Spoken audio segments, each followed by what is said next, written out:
Olá, alunos, tudo bem com vocês? É o professor Adair e nas nossas discussões filosóficas de hoje, nós vamos falar dos dias finais da vida de Sócrates. Na aula anterior, nós falamos dos feitos de Sócrates na cidade de Atenas, no qual ele ensinava as pessoas, no qual ele levava as pessoas a buscar, a construir conhecimentos que fossem eficazes para levar-se a vida inteira para o bem da sociedade. Mas a história da filosofia, ela nos vai constar que todo esse trabalho feito pelo Sócrates, ele não é do agrado de todas as pessoas. Então, há um determinado momento em que o Sócrates, ele precisa se defender. Daí o termo do texto que fala dos momentos finais da vida do Sócrates, né? A apologia de Sócrates. E aí a gente precisa entender o que vem a ser uma apologia, né? A palavra apologia, ela quer dizer defesa. Então, a gente poderia trocar esse termo, esse título, pela A Defesa de Sócrates, né? A apologia é um termo grego que diz respeito ao sujeito que defende uma ideia, ao sujeito que defende uma teoria ou até mesmo uma causa. Mas de que o Sócrates precisa se defender, né? Ora, o Sócrates, ele, por todos os seus feitos, ele é acusado de 3 crimes. O primeiro deles é o de não aceitar os deuses reconhecidos pela cidade-estado de Atenas. E o segundo é o de inserir novos cultos e novas divindades na cultura grega. E o terceiro é o crime de corromper a juventude. Então, o Sócrates vai ser levado ao tribunal por esses 3 crimes. Quem são as pessoas que acusam Sócrates? Nós vamos ter 3 nomes principais que vão ser os autores dessas acusações e, logicamente, eles não falam por si só, eles representam o grupo ao qual eles fazem parte. O primeiro deles é o Meleto. Ele é o primeiro indivíduo a endossar essa acusação. Não quer dizer que ele é o mais interessado, não quer dizer que o interesse maior vem a defender aquilo que ele acredita, mas ele é o primeiro a endossar essa acusação. Meleto, ele é um representante da classe dos poetas e dos adivinhos, que se incomodavam muito com o trabalho do Sócrates. O segundo deles, talvez um dos mais imponentes entre os 3, é o Ânito. O Ânito, ele é um representante político na cidade e ele vai articular essa acusação, tendo como principal objetivo afastar o seu filho dos ensinamentos do Sócrates. O filho do Ânito, ele se encanta com os ensinamentos do Sócrates e isso não agrada nem um pouco ao Ânito. Então, o Ânito, com o seu poder, a sua influência social, ele vai tentar a todo custo afastar o filho, e uma das formas que ele vai encontrar é embreando essa acusação acerca do Sócrates. O terceiro deles é o Lincoln. O Lincoln, talvez o menos importante dos 3 acusadores, é um representante da classe dos oradores, né? Daqueles que ensinam oratória, daqueles que ensinam a discursar bem na cidade. Mas o Lincoln não tem tanta representatividade como os 2 primeiros.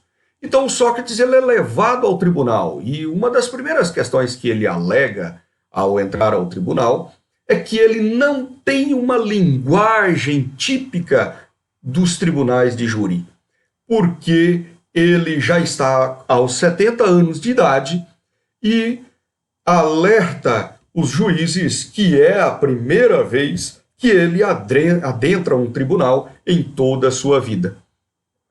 E alerta o júri para que não idealizem o seu vocabulário, para que não encante com as suas palavras e que se deixem encantar e que se deixem valer do fazer justiça. Né?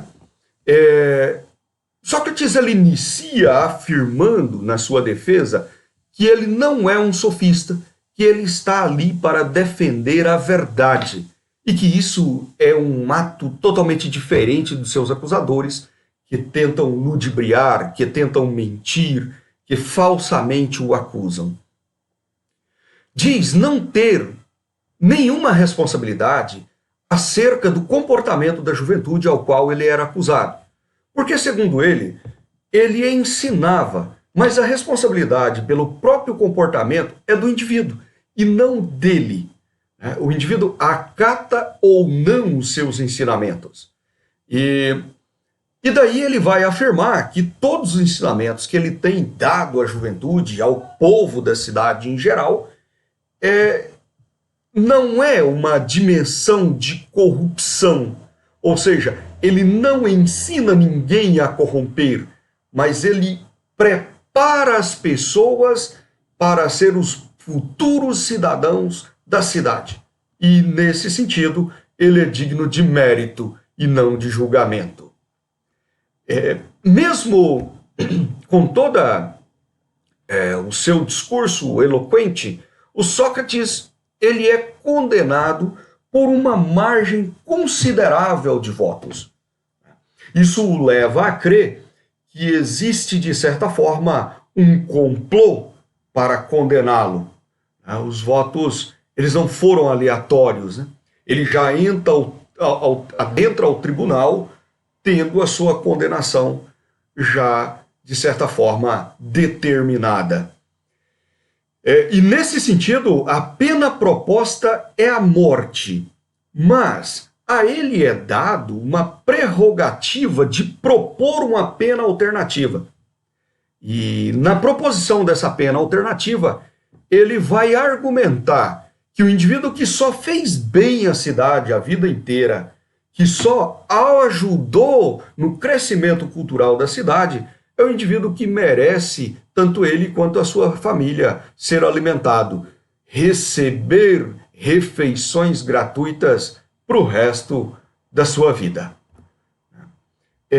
Então, diante dessa reação do Sócrates, a sua condenação continua e ele vai ficar aguardando um mês para a execução da sua pena, para tomar aí o líquido letal cicuta.